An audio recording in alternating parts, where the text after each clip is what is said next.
Imagine stepping through the swinging doors of a frontier saloon on a blistering summer afternoon. The first thing that hits you isn't the sound of a piano or the clink of whiskey glasses. It's the smell. Thick, tangible, alive. A stifling wave of sweat, horse manure, unwashed skin, sour liquor, and something else you can't quite name. Something fermented and old, as if the walls themselves have soaked in decades of grime and desperation. It clings to your nostrils like smoke and seeps into your clothes before you've taken 2 steps. The air inside feels heavy, sluggish, almost viscous. There's no breeze, no ventilation, no window open to the dusty world outside. Men in leather boots and sweat-stained shirts slump over their drinks, their bodies radiating heat and musk. Their hats are stained with salt rings. Their shirts haven't seen water in weeks. Somewhere in the back, someone coughs violently into their sleeve. No one reacts. This is normal. The floorboards creak under your feet, sticky in places where spilled beer and tobacco juice have congealed into a dark resin. Flies swarm lazily near a corner where something once edible was left to die. Even the walls, once painted, are a mosaic of grease and soot, patched with old wanted posters curling at the edges from the moisture in the air. No one seems bothered. In fact, this is about as clean as it gets in some towns. Outside, the air is no better. The sun bakes everything to a crisp. The dust, the dung, the bodies. The streets double as latrines for people and animals alike. Horses relieve themselves in the middle of the road, and it's left there, trampled by boots and wagon wheels, dried into powder by the heat, only to be stirred up again with every gust of wind. That same wind carries microscopic particles into homes, saloons, and lungs. No one has ever heard of airborne pathogens, but everyone seems vaguely aware that something is always making them sick. People don't bat an eye. This is just life on the frontier. What matters is survival, not fragrance. You work, you sweat, you bleed. Soap is a luxury. Water, depending on where you are, can be more valuable than gold. And even if you have it, you're not wasting it on washing when there's cattle to drink and crops to save. Hygiene is less of a priority and more of an afterthought, if it's even a thought at all. You begin to notice things you hadn't at first. That man at the bar, his fingernails are blackened, caked with earth, or something worse. The woman serving drinks wears the same dress every day, and its color might have once been red. Children play barefoot in the dirt outside, their feet gray with filth, their faces smeared with whatever they touched last. And still, life goes on. There's a kind of raw, gritty poetry to it, if you squint hard enough. A simplicity born not from peace, but from necessity. No one has the time or the means to worry about appearances. You eat what you can, drink what you can afford, and wash, if you're lucky, maybe once a month. And when you do, it's usually with water that's been used 3 times already by other people. You start to wonder how anyone could live like this, let alone thrive. And yet they did. They built towns, raised families, forged their lives in the dust and the sweat and the stink. What they lacked in polish, they made up for in grit. But the cost was steep, and it started with the one thing they never talked about, never built properly, never prioritized, where all the waste went. Because for all their ruggedness, all their toughness, there was one thing the people of the Wild West didn't have: toilets. If you asked a cowboy in 1870 where the nearest toilet was, he might have laughed, or looked confused. Not because he didn't understand the question, but because the concept itself simply didn't exist the way we imagine it. There were no porcelain bowls behind swinging doors. No flush handles, no privacy stalls, no pipes leading underground to a hidden sterile system. On the frontier, the entire notion of a toilet was reduced to whatever happened to be nearby. A patch of dirt, a ditch, a hole behind the barn, a bucket if you were lucky, or a coffee can if you weren't. For many, relieving oneself was as casual and public a thing as spitting tobacco. Men would step behind a building, into an alleyway, or simply turn their backs to the street and go about their business. Women had it harder. Privacy was a privilege they rarely had. In some settlements, outhouses, wooden boxes with holes cut into planks, stood behind saloons and bunkhouses, but even these were often reserved for men. Women might use a chamber pot indoors, then dump the contents out a window or door. It wasn't uncommon to hear a shout, "Look out below!" before a splash hit the dusty street. In rural areas, families dug basic pits, sometimes with makeshift covers, sometimes not. These latrines weren't cleaned or managed, just left to fill over time, attracting flies, rodents, and worse. The smell would hang thick in the air, especially in the summer heat. Rain turned everything to sludge. In the winter, things froze over, which some considered a blessing. But come spring, it all thawed, and the stench returned with vengeance. Even in towns, there were few actual solutions. Some cities passed ordinances requiring outhouses or designated dumping areas, but enforcement was spotty. The sheer volume of waste produced by people, horses, and livestock overwhelmed any system that existed. City dwellers used night soil men, individuals paid to collect human waste in carts and haul it out of town. But many of them simply dumped it at the edge of the settlement or into rivers and streams that, paradoxically, also served as water sources. Indoors, chamber pots were common. These were bowls, usually made of ceramic or metal, kept under beds or in corners. People used them at night to avoid stumbling outside in the dark or braving freezing temperatures.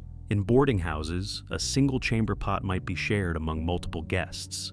And the next morning, someone, usually a woman or servant, had the unenviable job of emptying it, often into a backyard trench or open gutter. Public decency laws were almost non-existent, and so were sewage systems. Many streets doubled as open drains, with waste trickling through shallow ditches that lined the roads. Kids played nearby, animals drank from them, and no one thought much of it.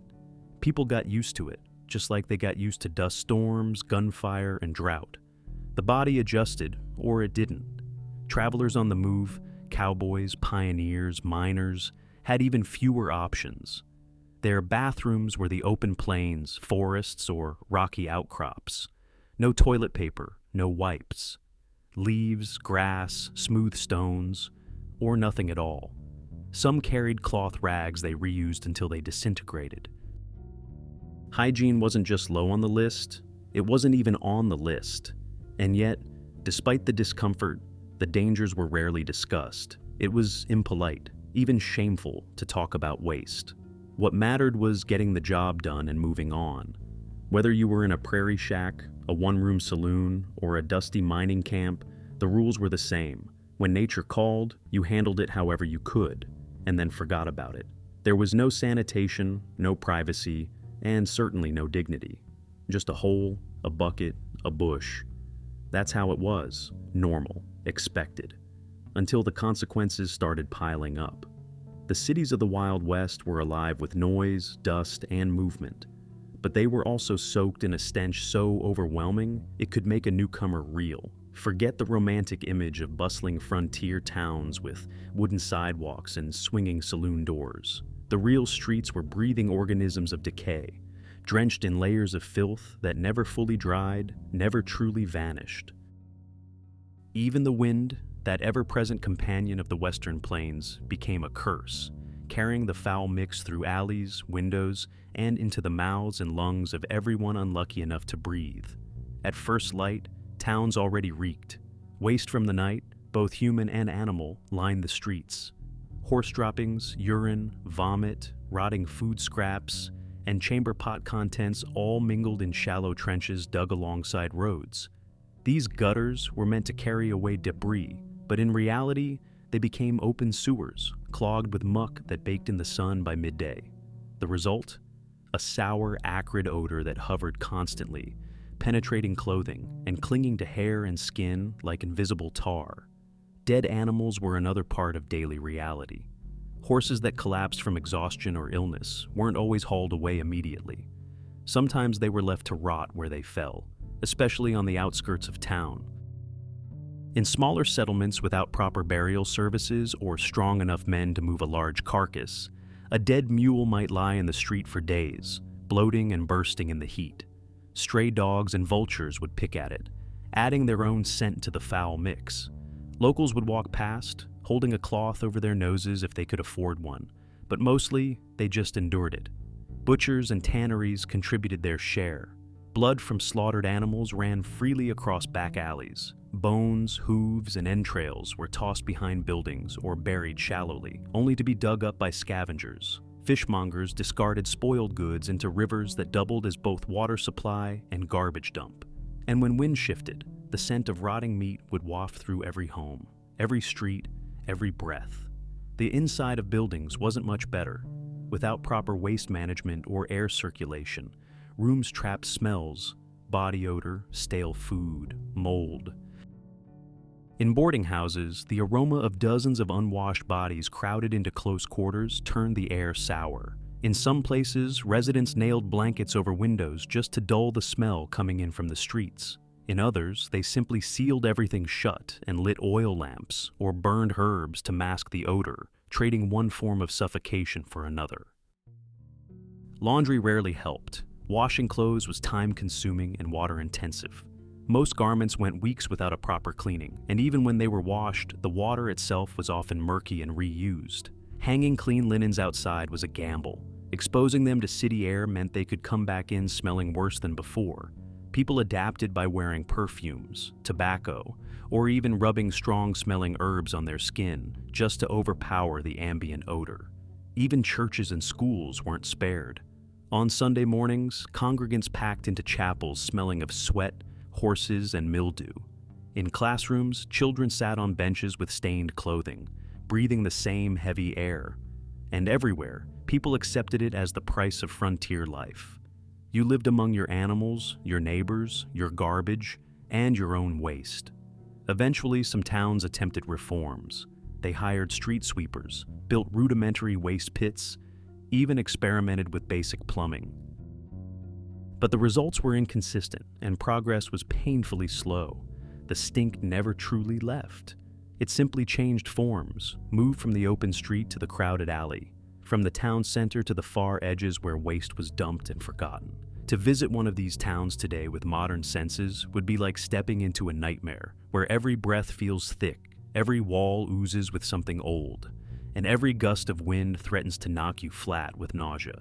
But back then, it was just another part of life. People got used to it. They had no choice. Holding your breath wasn't a luxury. They just learned to stop noticing, or at least pretend they did. On the frontier, the idea of washing your hands before a meal, or after anything really, wasn't just rare.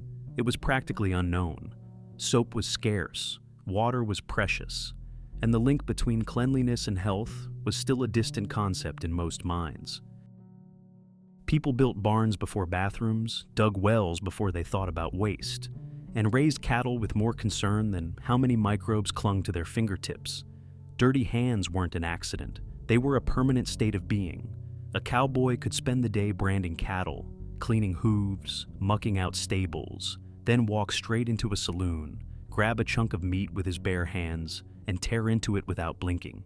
Farm wives kneaded bread with fingers that had just scraped manure from chicken coops. Children played in the dust. Pet dogs crawling with fleas handled everything from bones to bugs, then reached into stew pots without a second thought. No one winced, no one corrected them. Cleanliness wasn't expected, it was strange. Water, when available, was often muddy or carried in from distant sources.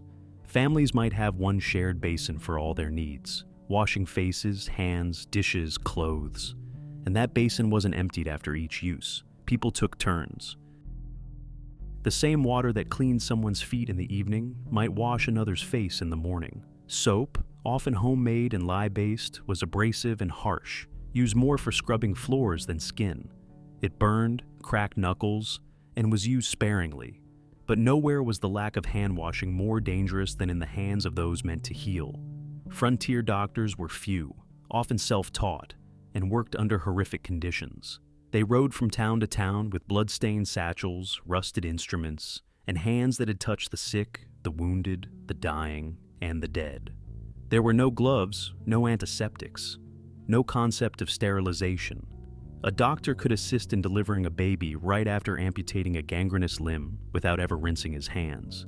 Midwives and healers, too, often worked with what they had: sheets that had been used for weeks, utensils never cleaned, hands that had churned butter or milked goats minutes before tending to a laboring mother. It wasn't cruelty. It was ignorance. Germ theory hadn't yet spread to the edges of the frontier. People believed in bad air, unlucky spirits, or curses. The idea that invisible life forms living on your skin could kill you was absurd. As a result, infections were rampant. Wounds that should have healed became deadly. Childbirth became a game of chance, and surgery was often a sentence. A simple splinter could become a festering abscess. A minor cut might lead to a full-body fever. And when a patient declined rapidly, families assumed it was fate, not filth. This ignorance of basic hygiene led to horrors that modern minds struggle to grasp.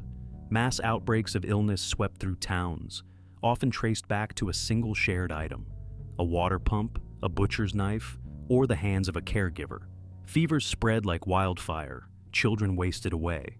Adults collapsed with swollen limbs, oozing sores, and breath too foul to describe.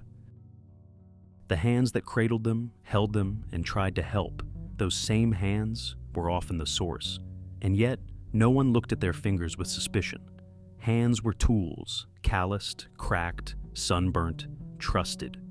They built homes, fired guns, dug graves. That those same hands might carry silent killers never crossed their minds.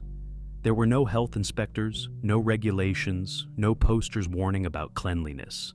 Just people doing their best in a brutal world, unaware that the dirt under their nails was a quiet, deadly companion. In some towns, change came eventually. A traveling doctor with new ideas, a preacher who read about sanitation, a widow who refused to lose another child. But for most, it came too late. The hands they had relied on, strong, skilled, capable, were also the reason so many never lived to see old age. Take a long, hard look at the romantic image of the rugged cowboy. The steely gaze, the sun-kissed stubble, the wide-brimmed hat casting a noble shadow. Now strip away the Hollywood polish and step into reality. The real face of the frontier wasn't chiseled or heroic. It was cracked, crusted with dirt, etched by wind, blistered by sun, and crawling with problems no camera would dare zoom in on. Dust was the most persistent companion on the open range. It filled the air with every hoofbeat, clung to sweat-slicked skin, and settled into every wrinkle and pore. There were no paved roads, no clean sidewalks, just endless miles of dry earth kicked up by cattle, wagons, and boots. By midday, a cowboy's face was coated in a gray film, like powdered clay baked onto his cheeks. At night, he might rub it off with a sleeve, but more often, he simply collapsed into sleep, still wearing the day's grime. Pimples and abscesses were common.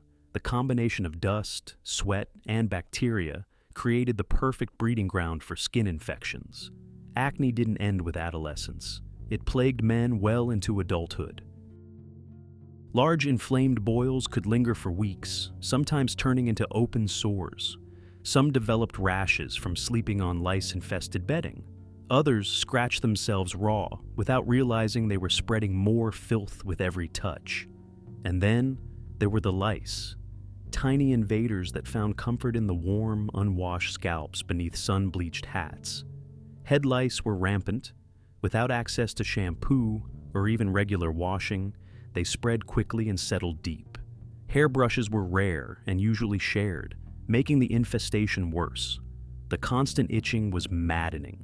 Some scratched so furiously they broke skin, leading to scabs, infections, and in extreme cases, secondary illness. There was no shame in it. It was simply expected. Women had no advantage. In fact, their struggle was more desperate. While men at least had the social freedom to appear rugged, women were expected to maintain some semblance of beauty. But with the same lack of water, soap, and personal care products, it became nearly impossible. Their solution? Hats, scarves, bonnets pulled low, not just to shield from sun, but to hide hair that hadn't been washed in weeks, sometimes months. Oily, tangled, crawling with lice or worse. For many, wearing a hat indoors wasn't rude. It was merciful. It kept others from seeing the reality beneath. Some women tied their hair tightly in braids to keep it from matting. Others coated it with animal fat, both to tame it and to suffocate lice. The smell was overwhelming, but it masked other odors and gave a false impression of control. A few tried to comb through with bone or wooden tools, but without proper care, the hair simply broke off in clumps. Facial hair didn't help either. Beards and mustaches were signs of masculinity, but they were also dirt traps. Food particles, tobacco spit, and dust would cling to every strand. Without grooming tools, beards became nests for lice and mites. Some men shaved, but with rusty blades and no antiseptics, the risk of cuts and infection was high. More often, they let it grow wild, and so did everything living in it. By the end of a week, the average cowboy carried not just the exhaustion of labor, but the physical evidence of a world that had no mercy for skin or scalp. Redness, flakes, lesions, parasites, all hidden beneath that iconic hat. It wasn't fashion. It was armor, a shield against the judgment of others, and sometimes from their own reflection. Because on the frontier, a clean face was suspicious. It meant you weren't working hard enough. It meant you weren't part of the grit and the grind. The true cowboy look wasn't about charm. It was about survival. And survival in that filthy, sweltering, unforgiving world came at the cost of vanity. Bathing on the American frontier wasn't a habit. It was an event. One that required planning, resources, and in many cases, a strong constitution. The act of getting clean was so rare that it often marked a special occasion, like a holiday or a trip into town. Water was too valuable to waste on skin, and soap was too precious to be used freely. Most people, cowboys, miners, homesteaders, could go weeks, even months, without immersing themselves in water. And they weren't embarrassed. That was just how life worked. Washing meant more than a splash from a canteen. It required collecting enough water, heating it, if fuel was even available, and having a space with some semblance of privacy. A wooden tub might be hauled into a barn or the corner of a kitchen. Family members often used the same water, one after another, starting with the eldest or most important, ending with the youngest or least privileged. By the time the last person stepped in, the water was barely water anymore, murky, oily, and cold, and yet still better than nothing. On cattle drives or long journeys, cowboys might settle for wiping themselves with a damp cloth, or rinsing in a river when one was nearby and the weather allowed. But rivers weren't always safe. Snakes, currents, and hidden rocks posed risks. And even then, getting fully wet meant drying off with no towel and no fire. Many preferred to stay dirty and warm than clean and cold. In the winter, bathing was nearly impossible. It wasn't uncommon for someone to go the entire season without so much as a rinse. This scarcity of bathing created its own culture. Being unwashed didn't make you an outcast. It made you normal. Smelling like livestock, sweat, and smoke was simply part of being alive. If someone showed up freshly scrubbed, people didn't praise them. They raised eyebrows. Where did they find the time? The water? What were they trying to prove? In deeply superstitious or isolated communities, some even whispered that frequent bathing was unnatural. It stripped the body of its protective oils. It made you weak. In extreme cases, it was seen as suspicious, something foreign, maybe even dangerous. There were stories of newcomers who bathed too often being accused of arrogance, vanity, or worse, sorcery. That's not to say people didn't crave cleanliness. They did. But the road to it was narrow and full of compromise. Which brings us to the strange, steaming paradox of the public bathhouse, a place that promised relief but often delivered the opposite. Public bathhouses began to appear in frontier towns as populations grew and people started to demand a place, any place, to wash away the layers of grime. For a fee, usually a few coins, a person could rent a room with a tub and heated water. In theory, it was a haven. In practice, it was a gamble. Water was rarely changed between users. If a dozen men paid to bathe in a single evening, they likely shared the same bathwater. And while some bathhouses claimed to clean their tubs between sessions, many simply topped off the water and moved on. The heat of the bath might have been comforting, but it also activated every bacteria living in the filth, creating a hot stew of sweat, skin, and illness. Entire families would enter together, parents scrubbing children, siblings passing soap. Women often bathed with their daughters, men with their sons. There was no modesty in it, just necessity. And while these communal rituals fostered a sense of closeness, they also spread disease faster than any plague. Skin infections, eye illnesses, parasites, all of it multiplied in shared water, then followed people home. Only the relatively wealthy could afford private rooms or fresh water. The rest had to make do. Some bathhouses offered perfume soap for an extra fee. Others sold towels, but many customers simply dried off with their clothes, using the same outfit they'd worn on the way in. It wasn't about feeling fresh, it was about being slightly less filthy than before. And still, for many, that moment of warmth, that brief illusion of cleanliness, was worth the risk. Even if you stepped back into your boots and re-entered a world of dust and disease, for 10 minutes you were submerged, floating in heat, escaping the stench. It was a luxury, a fragile one. But in a world where survival came before sanitation, it was sometimes all they had. In the harsh reality of the frontier, few topics were as cloaked in silence and discomfort as the issue of female hygiene. It was a world built for survival, structured by men, and tailored to male needs. Women adapted as best they could, but at an immense personal cost. There were no stores stocked with hygienic products, no access to sterile materials, and certainly no open conversations about what they endured. The female body, with its natural cycles and needs, became both a source of shame and a battlefield. During their monthly cycles, women had to improvise with whatever materials they could find. Scraps of cloth torn from old dresses, pieces of worn-out bedding, or layered rags were folded, tucked, and held in place by pins, belts, or makeshift cords. These cloths were reused for months, sometimes years, often without proper washing. In some cases, women buried used rags in the ground, or burned them when they became too soiled to reuse. The few who had access to clean water might rinse the fabric in cold streams, but without soap or sun drying, even this was barely effective. Stains were normal, so were infections. There was an almost universal silence around it. Mothers might whisper instructions to their daughters when the time came, but public discussion was unthinkable. If a woman bled through her clothes, she was humiliated. Not because she had done anything wrong, but because the world around her had no tools, no care, no space for her reality. Women scheduled their labor, their chores, and their outings around their cycles as best they could, retreating when pain and discomfort became too much to hide. The risk of infections was constant. Without antibacterial soap, clean underwear, or access to fresh water, even minor irritations could turn into serious health threats. Yeast infections, urinary problems, and pelvic pain were dismissed as women's troubles, and rarely treated unless they became unbearable. Some midwives suggested herbs or poultices, but these were inconsistent, and many simply endured the pain in silence. It wasn't unusual for women to experience chronic discomfort for years, never seeking help, because suffering had become part of their expected role, and that suffering was compounded by the reality of clothing, particularly underwear, or the lack thereof. The layers women wore, designed more for modesty than practicality, often trapped heat and sweat against the body. Corsets, petticoats, and drawers made from thick cotton or wool were worn for days, even weeks, without being washed.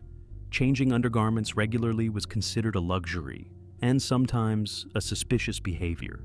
Why would a woman wash her clothes so often? What was she hiding? But men were no cleaner. Most wore the same pair of long underwear for weeks at a time, stripping them off only when they became stiff from grime or unbearable to their own noses. Some slept in their clothes, woke in them, worked in them, and repeated the cycle endlessly. Underwear, when worn at all, was simple. Thin drawers or union suits made of scratchy fabric that irritated skin, especially when soaked in sweat. There were no detergents, no washing machines, and few women had the time or energy to scrub everyone's clothing by hand every day. Laundry, when it did happen, was an ordeal. Water had to be drawn from wells or creeks, heated over fires, and poured into tubs. Clothes were beaten with sticks, scrubbed on washboards until hands bled, and then hung to dry in open air, where they might collect dust all over again. Underwear wasn't washed more often than outerwear. It was all thrown together when the opportunity arose, which might be once every 2 or 3 weeks, if that. The result? a permanent baseline of discomfort. Chafing, rashes, and sores were common. Lice and fleas burrowed into the seams of unwashed clothing. The scent of unwashed fabric mixed with body odor to create an unmistakable musk that clung to everyone, everywhere. And because no one was immune, few complained. Cleanliness was not a standard, it was a rare exception, a fleeting condition that lasted for a day at most before the grime returned. Modern eyes might recoil in disbelief, but for the people of the Wild West, this wasn't negligence. It was the cost of living in a world where water was more precious than comfort, and where every decision came down to what kept you fed, clothed, and breathing for another day. Clean clothes and personal care took a back seat to survival, and for women especially, that meant carrying a quiet burden, month after month, year after year, with no one to acknowledge it and nowhere to escape it. To understand the life of a cowboy is to understand the smell of a cowboy, because you couldn't separate the man from the odor. His scent was a presence. It walked into a room before he did and lingered long after he left.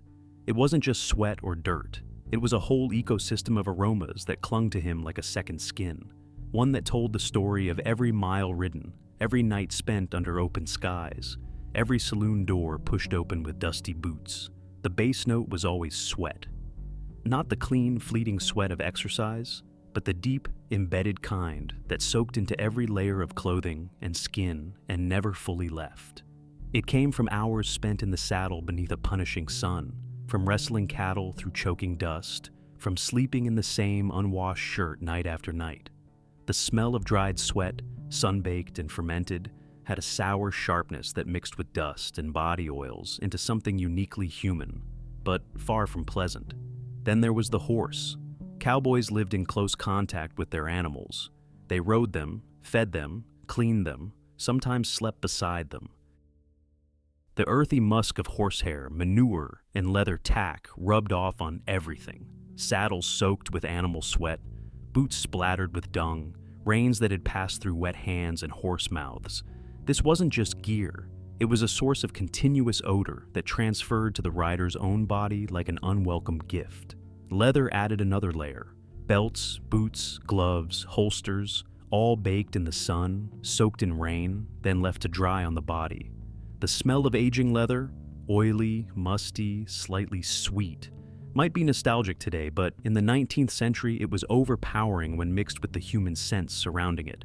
That leather had absorbed everything: campfire smoke, spilled whiskey, blood, sweat, and time. And then came the tobacco. Whether chewed, smoked in a hand-rolled cigarette, or puffed from a blackened pipe, tobacco left its mark on a cowboy's breath, fingertips, and clothes.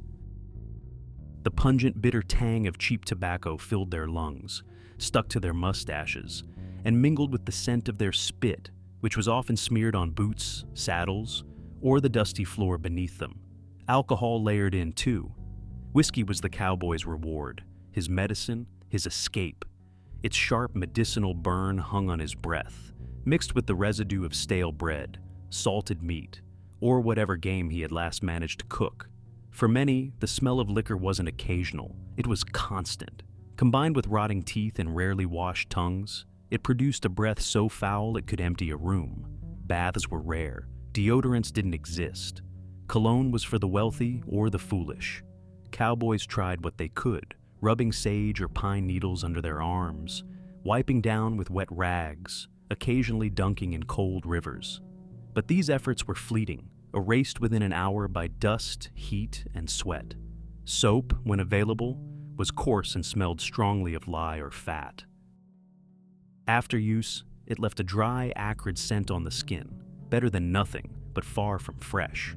So how did women tolerate it? The short answer, they didn't always. Some hated it, some endured it, some became so accustomed to it that they stopped noticing. Others masked it with perfumes, burning herbs in the home, or applying scented oils to their own bodies just to balance the air.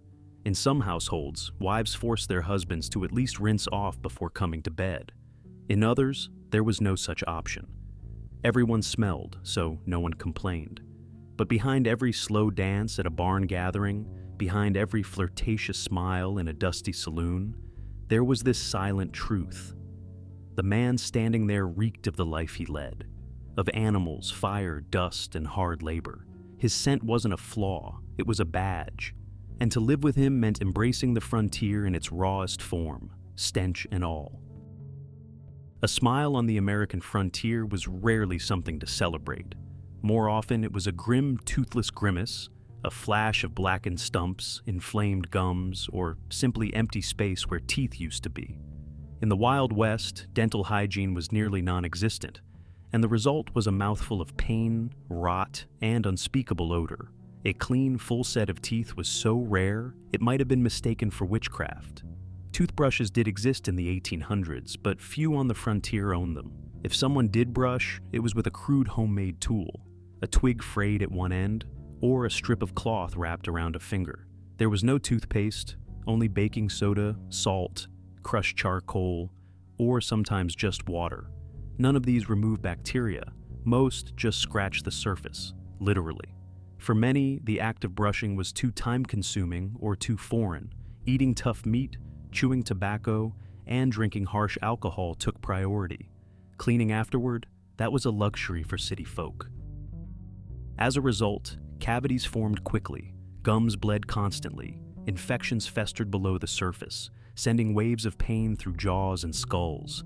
Many suffered in silence, grinding through daily chores with swollen faces and feverish heads. Others resorted to the only solution they knew: removal. Teeth weren't repaired, they were yanked out. Sometimes by a blacksmith, sometimes by a friend with pliers. There were traveling dentists, but they were more showmen than healers. Armed with a wooden chair, a strong grip, and a bottle of whiskey for numbing, they extracted teeth by force, and sometimes passed out from the effort. Dentures were rare and expensive. If someone had them, they were likely carved from bone or ivory, poorly fitted, and more for show than function. Most people learned to chew with their gums, swallowing food that had been boiled soft or cut into small chunks. Painful abscesses drained on their own, or killed silently. Breath, meanwhile, became a weapon of its own. A conversation within arm's reach was a challenge. Even those who tolerated the body odor of daily life winced at the stench of a decaying mouth. Children were no exception. Without education, supplies, or support, they inherited the same oral neglect. By adolescence, many had already lost multiple teeth. Girls hid their mouths behind fans or scarves. Boys ignored the issue until the pain forced them to act, or not act, simply endure. Dental problems weren't treated, just suffered through. And in a world where every other part of the body was already breaking down from overuse and undercare, mouths were just another battlefield. But the mouth was only the beginning. The rot didn't stop at the teeth. It spread into the bloodstream, fed infections, weakened immune systems, and when coupled with the filth of daily life, it helped open the door to the silent killers of the West, diseases that crept in through every open wound, every dirty hand, every sip of tainted water. Cities and towns were ticking bombs, with disease waiting in every shadow. Without sewers or sanitation, waste seeped into wells. People drank what they had, not what was safe. Dysentery, an infection of the intestines, was so common it was known simply as the flux. Victims doubled over in pain, losing water faster than they could replenish it. Cholera came in waves, killing dozens in days, turning once busy settlements into hushed graveyards. Typhoid, with its fevers and delusions, spread through contaminated food and careless hands. And yet, no one knew why. Germ theory hadn't reached the frontier. Illness was blamed on bad air, bad luck, or divine punishment. When someone collapsed with fever, neighbors might burn their mattress, not realizing the sickness came from the water bucket they all shared. When a child's skin broke out in boils, mothers blamed spoiled meat or a witch's glance, not the dirty rag used to wipe their face. Hospitals, if they existed, were overcrowded, underfunded, and terrifying. Doctors had no antibiotics, no understanding of sterilization, and no way to stop an outbreak once it began. A single infected person could pass disease through an entire camp by touching a door, sharing a cup, or coughing into the wind. Funeral processions became a part of life. Cemeteries filled faster than they could be fenced. Some towns tried to fight back. Wells were moved uphill. Outhouses were built farther from homes. Public notices warned against drinking river water. But without the science to back these measures, progress was slow. And for every step forward, another town fell behind, drowning in the invisible consequences of its own filth. Cleanliness could have saved lives, but it was rare. Understanding could have changed history, but it came too late. On the frontier, disease didn't knock. It seeped in through every crack, traveled on every hand, and waited patiently for its chance to strike. It didn't happen all at once. The march toward cleanliness in the Wild West was slow, uneven, and often met with resistance. The first signs of progress didn't arrive with grand announcements or government initiatives. They came in the form of whispers, ideas, and the quiet influence of outsiders who had seen a different way of living. Railroads played a major role. As they connected distant settlements with larger cities, they brought not only people and goods, but news, ideas, standards. Travelers from the East arrived with expectations about comfort, privacy, and sanitation that frontier towns struggled to meet. Merchants who wanted their business started making small changes. Hotels built privies with actual doors. Saloons offered basins of water near the entrance. Boarding houses began advertising fresh linens and clean rooms, even if the claims were more hopeful than honest. Soap became more common. Factories in the East had begun mass-producing it in bar form, making it cheaper and easier to ship west. Stores started stocking soap next to coffee and flour. Doctors, some of them trained in Europe or urban hospitals, began talking about germs and cleanliness. They urged towns to dig deeper wells, build outhouses away from water sources, and wash hands before delivering babies. Not everyone listened, but some did. And from those small acts, a shift began. The first real toilet was often a trench with a wooden seat built over it. Still primitive, but better than an open field. Then came hand pumps, drawing cleaner water from deeper underground. Later, where money and engineering allowed, towns laid pipes and built rudimentary sewage systems. Public bathhouses improved, with separate tubs and clean towels. In larger towns, bathhouses even installed tiled walls and steam rooms to appeal to wealthier clients. But progress met resistance. Many settlers were suspicious of change. Why did they need to wash more often? Their parents hadn't, their grandparents hadn't. Some believed that bathing too much made people sick, weakened the body's natural defenses. Others saw sanitation reforms as an insult, an implication that they were dirty, uncivilized. "I've lived this way for 40 years, one man reportedly said, and I'm still kicking. Religious leaders sometimes fueled this fear, suggesting that obsession with the body was vanity. In deeply traditional communities, anything new, especially something that seemed to elevate comfort over hardship, was treated with caution. Hygiene was seen by some as Eastern nonsense, softening people who were supposed to be tough. Still, the tide turned. Schools began to teach children about washing hands, brushing teeth, and boiling water. Towns passed ordinances mandating the placement of outhouses and waste disposal pits. Local newspapers ran editorials about the dangers of contaminated wells. By the early 20th century, the difference between a frontier shack and a frontier town was often marked by whether its streets smelled of sewage or not. And yet, despite all this hard-earned progress, the image of the Wild West that survives in our imagination remains untouched by grime. Hollywood gave us clean-shaven gunslingers, glamorous saloon girls, and sweeping landscapes unspoiled by filth or flies. The saloons in film sparkle, the heroes never stink, the horses never leave anything behind. It's all dust and glory, never sweat and gangrene. We forget the lice, the blood-smeared rags, the sour breath of a man who hadn't brushed his teeth in years. We forget the heat, the flies, the outhouse teetering over a pit of rot. We forget the fevered child in a dirt-floor cabin, the woman writhing in labor while midwives worked with unwashed hands. We forget the smell, the endless, inescapable smell. Maybe it's easier that way. Maybe the myth of the Wild West gives us something to admire, a place of grit and freedom, untamed and unburdened by rules. But the truth is, few of us could have survived it. Not because of the gunfights or the outlaws, but because of the world's raw, relentless indifference to our comfort, our dignity, and our cleanliness. The frontier tested the body and the spirit, and while we remember the courage, the adventure, the open skies, we leave out the filth, the unbearable, inescapable, unforgettable filth. Maybe because deep down, we know that no matter how strong we think we are, we wouldn't have lasted a single day.